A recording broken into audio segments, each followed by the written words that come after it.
ऐश अपने पोकेमॉन्स के साथ ट्रेनिंग करते हुए खो ही जाता है और ट्रेनिंग करते करते रात हो जाती है, जिसके बाद वो वापस जाने का डिसाइड करता है। जब वो पोकेमॉन सेंटर पहुंचता है तो उसके फ्रेंड्स कहते हैं कि ऐश आज इतना लेट हो गया। ऐश कहता है कि हाँ मैं ट्रेनिंग में घूम ही हो गया था। ब्रॉक कहता है ये सब छोड़ो, कल एक दिन तुम्हारे पास है। परसों ही वो टूर्नामेंट होने वाला है जहाँ पर पोकेमॉन यूनिवर्स चैंपियनशिप के टॉप 4 पोकेमॉन ट्रेनर्स होंगे, यानी कि तुम्हें कड़ी ट्रेनिंग करनी होगी। वेल ऐश अगले दिन भी काफी ज्यादा ट्रेनिंग करता है और फाइनली वो दिन आ जाता है जब ये टूर्नामेंट होने वाला था। ऐश को सुबह सुबह लाइट का कॉल आता है और लाइट कहता है कि ऐश आज 3 बजे ब्रिज टूर्नामेंट में मैच होने वाला है, वहां पर पहुंच जाना। ऐश कहता है ठीक है। वेल ऐश कुछ और टाइम तक वेट करता है और फाइनली ब्रिज स्टेडियम की तरफ निकल जाता है जहां पर टूर्नामेंट होने वाला था। पहुंचने के बाद ऐश को देखने को मिलता है कि वहां पर ऑलरेडी लाइट और मास्क आ चुके थे and Ash third Pokemon trainer था वहां पर पहुंचने वाला। ऐश टाइम को चेक करता है, 3 बजने में सिर्फ और सिर्फ 15 मिनट बाकी थे और अभी भी एलेक्स यहाँ पर नहीं पहुंचा था। लाइट कहता है कि एलेक्स मेरा फोन पिकअप नहीं कर रहा है, लगता है कि आज के टूर्नामेंट में वो पार्टिसिपेट नहीं कर पाएगा।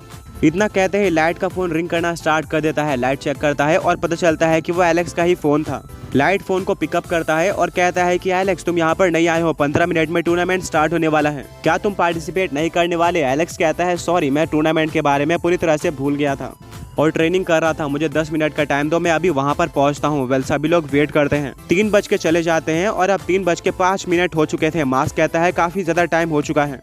पोकेमॉन यूनिवर्स चैंपियनशिप में अगर हमें अच्छा परफॉर्म करना है तो हम बिल्कुल भी टाइम वेस्ट करना अफोर्ड नहीं कर सकते। हमें इस टूर्नामेंट को अभी 3 पोकेमॉन ट्रेनर्स के साथ स्टार्ट कर देना चाहिए। वेल ऐश और लाइट दोनों ही इस चीज के बारे में सोच ही रहे होते हैं कि तभी ऊपर से काफी तेज आवाज आना स्टार्ट होती है। सभी लोग ऊपर देखते हैं और देखने को मिलता है कि एक हेलीकॉप्टर ऊपर उड़ रहा था। ऐश, लाइट और मास्क तीनों ही पूरी तरह से शॉक्ड हो जाते हैं और सोचते हैं कि हेलीकॉप्टर यहाँ पर कैसे आ गया। वेल हेलीकॉप्टर डायरेक्टली स्टेडियम में लैंड करता है और देखने को मिलता है कि उसके अंदर और कोई नहीं बल्कि एलेक्स था, जिसने हेलीकॉप्टर में एक ग्रैंड एंट्री की थी। लाइट कहता है कि एलेक्स तुम बहुत ज्यादा लेट हो चुके हो, अभी तक हमने टूर्नामेंट स्टार्ट कर दिया होता। एलेक्स कहता है मैंने बताया तो मैं भूल गया था, मैं इससे ज्यादा कुछ नहीं कर सकता हूँ। वेल एलेक्स अभी भी एरोगेंट था और सॉरी बोलने को तैयार नहीं था। लाइट कहता है वेल मैं तुम्हें फॉर्मेट एक्सप्लेन करना चाहता हूँ क्योंकि हमें तो सब कुछ पता है पर तुम उस टाइम पर मौजूद नहीं थे। वेल लाइट सब कुछ एक्सप्लेन कर देता है एलेक्स को।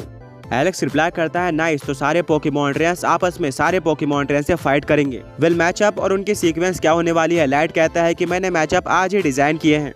ये मैचअप ऐसे होंगे कि चारों पोकेमॉन ट्रेनर्स में से एक पोकेमॉन ट्रेनर की बैटल बाकी 3 पोकेमॉन ट्रेनर से हो, बट एक सेम पोकेमॉन ट्रेनर की 2 लगातार बैटल ना हो। तो पहली बैटल होने वाली है ऐश और मेरे बीच में, यानी कि Ash versus Light. Second battle होगी मास्क और एलेक्स के बीच में। थर्ड बैटल होगी ऐश और मास्क के बीच में। फोर्थ बैटल होने वाली है लाइट और एलेक्स के बीच में। 5वीं बैटल होगी ऐश और एलेक्स के बीच में। वहीं पर 6th और फाइनल बैटल होने वाली है लाइट और मास्क के बीच में। क्या सभी लोग इस सीक्वेंस से एग्री करते हैं? मास्क कहता है बट यहाँ पर तो मेरी 2 लगातार बैटल हो रही है जो कि सेकंड और थर्ड है, मुझे रेस्ट करने का ज्यादा मौका नहीं मिलेगा। लाइट कहता है यही सेम चीज एलेक्स के साथ भी हो रही है। 4th और 5th बैटल में हमारे पास कोई भी ऑप्शन नहीं है, हमें इसी तरह से सीक्वेंस को आगे बढ़ाना होगा। ऐश कहता है मास्क मेरे अकॉर्डिंग तो ये ज्यादा अच्छी बात है क्योंकि तुम्हारे पोकेमॉन्स को ज्यादा कठिन सिचुएशन में फाइट करने की ट्रेनिंग मिलेगी और वो कंफर्ट जोन से बाहर भी आ जाएंगे। वेल मास्क ऐश के बात से एग्री करता है और कहता है ठीक है तो मैं इस सीक्वेंस को एक्सेप्ट करता हूँ। लाइट कहता है ऑलराइट, तो सारे पोकेमॉन ट्रेनर्स ने हमारे सीक्वेंस को एक्सेप्ट कर लिया है तो टाइम आ चुका है फर्स्ट बैटल का, जो कि होने वाली है ऐश और एलेक्स के बीच में। मैं रिक्वेस्ट करूंगा कि बाकी सारे पोकेमॉन ट्रेनर स्टेडियम में जाकर बैठ जाए। बैटलफील्ड में सिर्फ और सिर्फ ऐश और एलेक्स होंगे।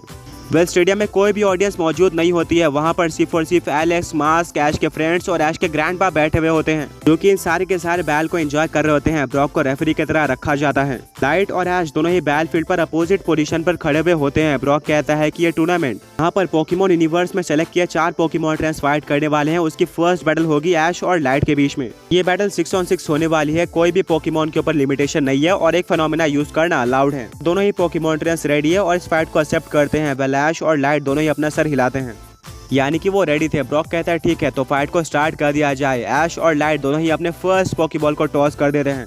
ऐश के पोकेबॉल से बाहर आता है उसका ड्रैगन और साइकिक टाइप का लेजेंडरी पोकेमॉन यानी कि ड्रैकोनोस, जो कि इस टूर्नामेंट के अंदर ऐश के लिए स्टार्ट करा था। वहीं पर लाइट के पोकेबॉल से काफी स्ट्रॉन्ग दिखने वाला पोकेमॉन बाहर आता है जिसको ऐश सबसे पहली बार देख रहा था। आगे बढ़ने से पहले पिछले पोके क्विज के विनर्स ये रहे एंड आज का क्वेश्चन ये है कि पोकेमॉन वर्ल्ड का सबसे ज्यादा बेस्ट रेट रखने वाला नॉन लेजेंडरी पोकेमॉन कौन सा है? ऐश अपने स्मार्ट पोकेडेक्स को बाहर निकालता है जिससे उसको पता चलता है कि इस पोकेमॉन का नाम ग्लेशियर रेड था। ये एक आइस और घोस्ट टाइप का मिथिकल पोकेमॉन है। ऐश कहता है नाइस, फर्स्ट पोकेमॉन ही मिथिकल पोकेमॉन। बैटल कमाल की होने वाली है। लाइट एक स्माइल देता है और कहता है कि हाँ मैं अपने फुल स्ट्रेंथ के साथ जाने वाला हूँ। भले इस टूर्नामेंट को जीतने के बाद हमें कुछ भी नहीं मिलने वाला है बट ये टूर्नामेंट मेरे लिए बहुत सीरियस होगा और मायने रखता है। ऐश कहता है सेम और फाइनली फाइट शुरू हो जाती है। ऐश कहता है ड्रैकुनोस अभी फ्लेम टेम्पेस्ट। ये एक फायर टाइप अटैक था जो कि सुपर इफेक्टिव है ग्लेसिरेट के ऊपर। लाइट कहता है ग्लेसिरेट इस्तेमाल करो आइस बीम का। फ्लेम टेम्पेस्ट और आइस बीम दोनों आपस में टकरा जाते हैं और दोनों के बीच में कमाल की टक्कर देखने को मिलती है। पावर ऑलमोस्ट इक्वल थी पर फ्लेम टेम्पेस्ट अपने सुपर इफेक्टिवनेस के चलते आइस बीम को डिस्ट्रॉय कर देता है और डायरेक्टली ग्लेसिरेट के ऊपर लगता है, जिससे ग्लेसिरेट को सुपर इफेक्टिव डैमेज पड़ता है।